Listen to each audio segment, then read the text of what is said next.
Hey, this is Ken from Coffee Crafters, and we want to continue our series on starting a coffee roasting business.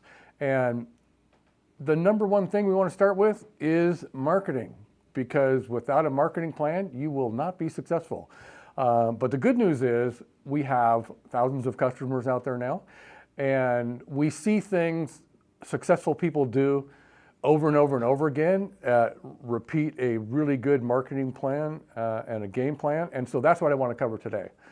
So one of the things you want to think about are the marketing tools that you're going to use.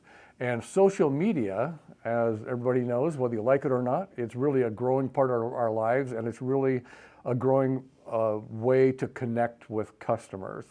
So social media, all of our customers that are successful have a social media site, whether it's Facebook, Instagram, a YouTube channel. It's a great way to contact customers, re-engage with them on a regular basis by being regular posters.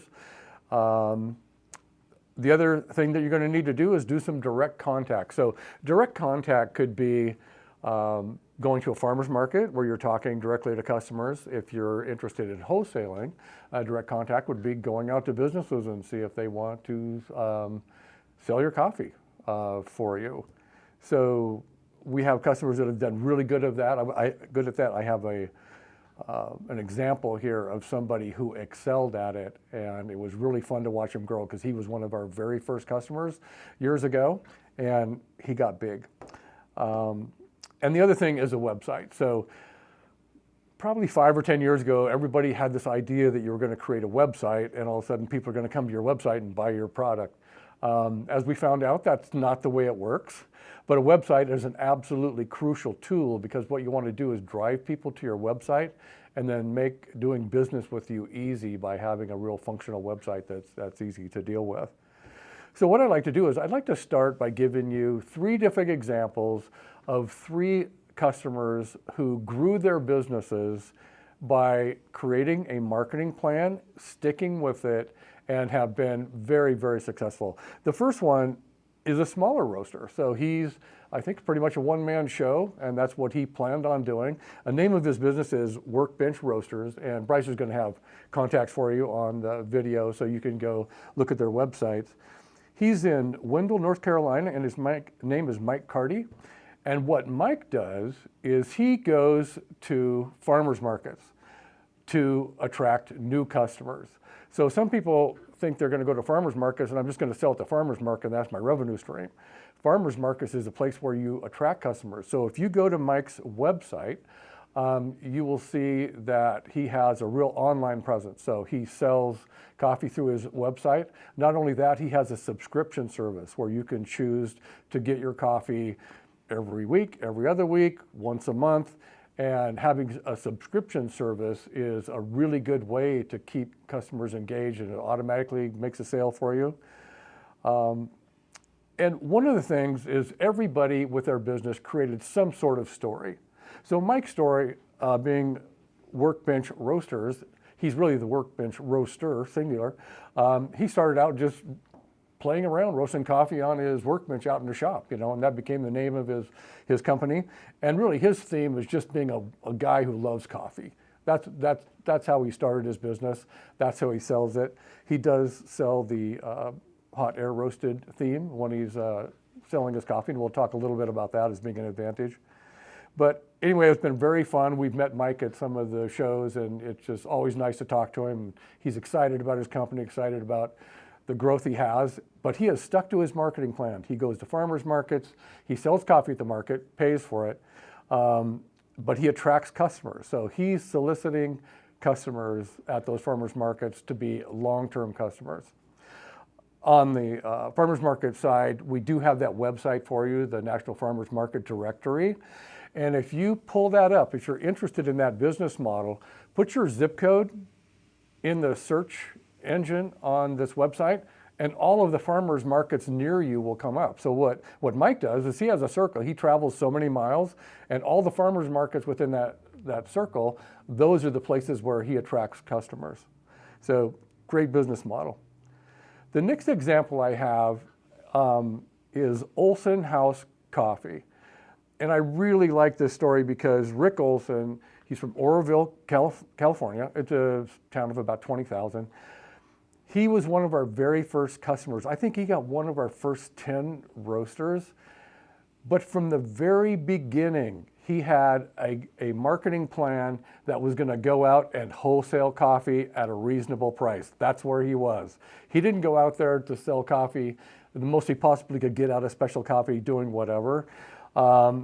What he did was hit the ground running in this little town. So he went to restaurants, grocery stores. He went to the hardware store and had them selling his coffee for him.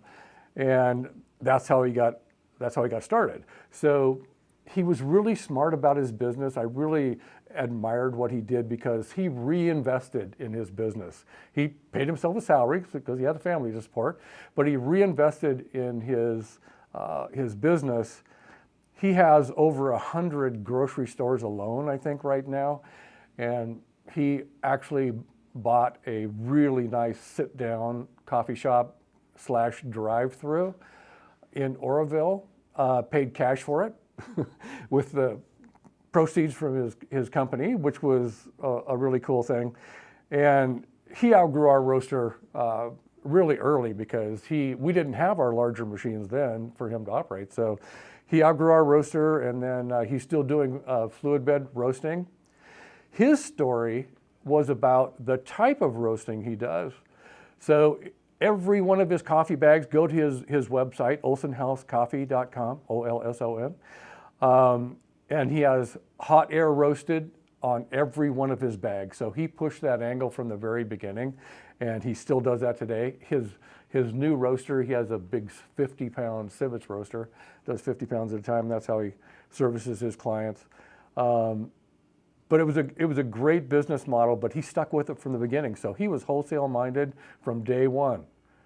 But just like other people who started their businesses wholesale only, Rick Olsen has a website, and his web business is really productive. I mean, he sells 240 count boxes of K-cups.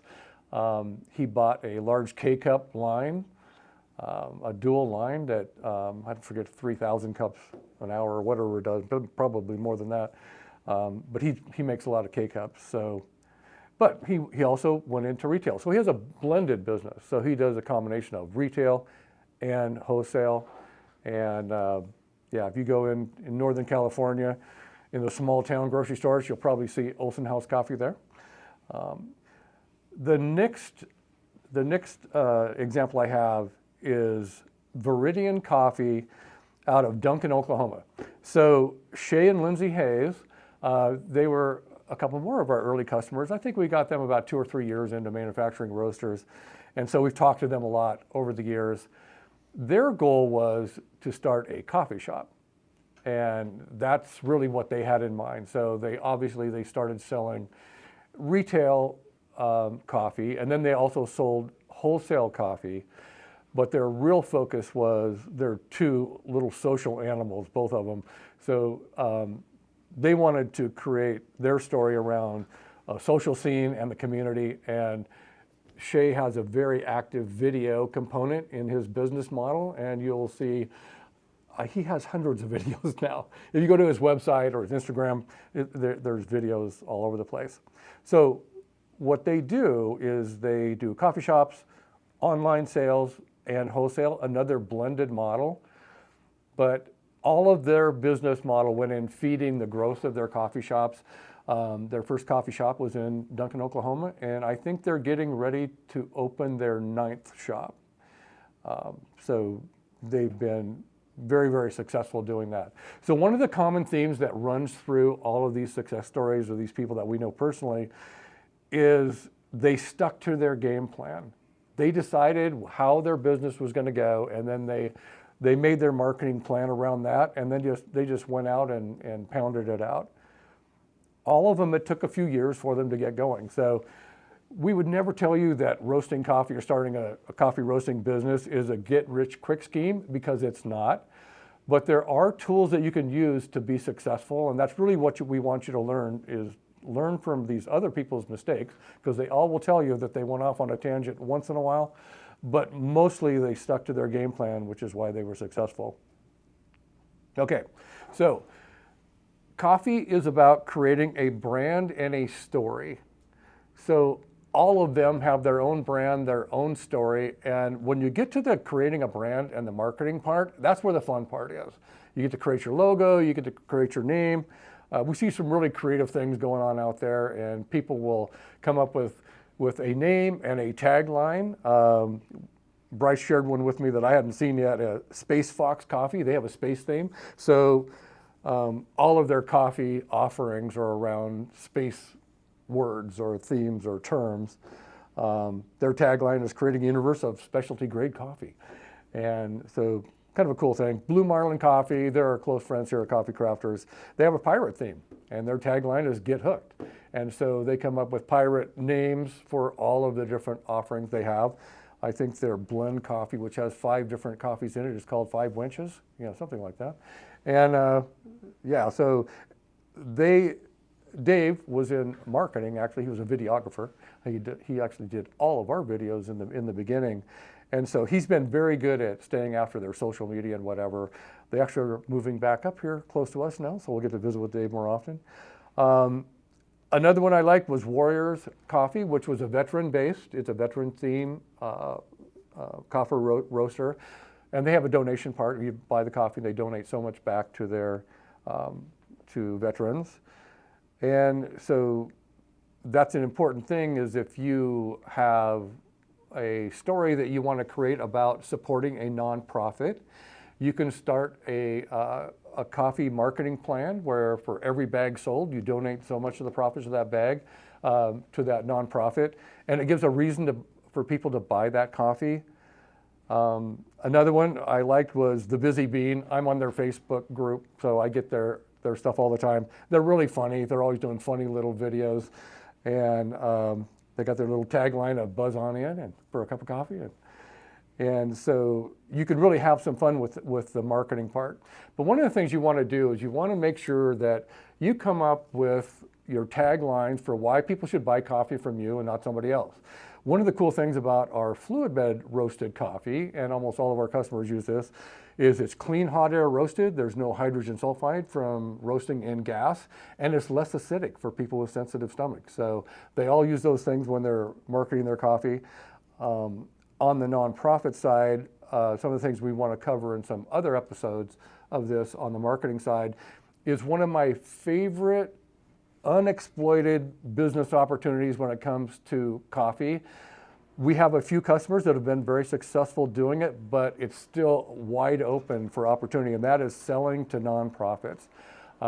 Churches are one of the great ones because you can create a marketing plan and a donation back plan where the church people go to your website, they select their organization, they order coffee there, and you can brand that with their name, their coffee, whatever.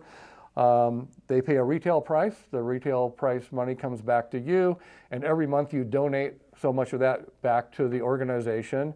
And it's really, that really can operate like a wholesale model. So it's, again, one of those where maybe you're charging $16 for your coffee. So 12 to 16 bucks is kind of the price for a 12-ounce specialty coffee. But say you're doing 12 and it costs you $4 to roast it, you got $8 of profit, you split that, and it comes back to being just like a wholesale, like if you were offering it to a store or a coffee shop where you're kind of splitting the profits. It's a no-brainer for the nonprofit organization because there's no out-of-pocket to them. They just get a check.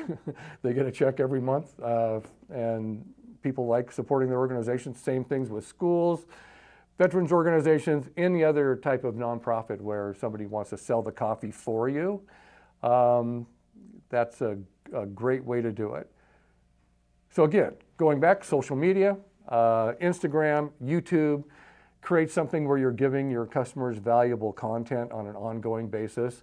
There are tons of coffee-related articles and different things. We do the same thing at Coffee Crafters. We're always trying to find new content to give our customers that is useful for them. And it's a way to stay engaged with them. Check out our customers' websites. If you want to go to, on the bottom of our Coffee Crafters website, scroll all the way down to the bottom and go to customer stories. and you'll see a whole list of our customers, or customer stories, how they got started. Go to their websites, see how they put their website together. The ones we featured today, Workbench Roasters, Olsen Coffee, and Vidiian Coffee, all have great websites for offering their product to their customers and making it easy to buy from them. And yeah, so that concludes what I wanted to go over today. We are going to be covering more stuff in detail on the marketing side. So check out these resources online, enjoy their videos, and we'll see you in the next video.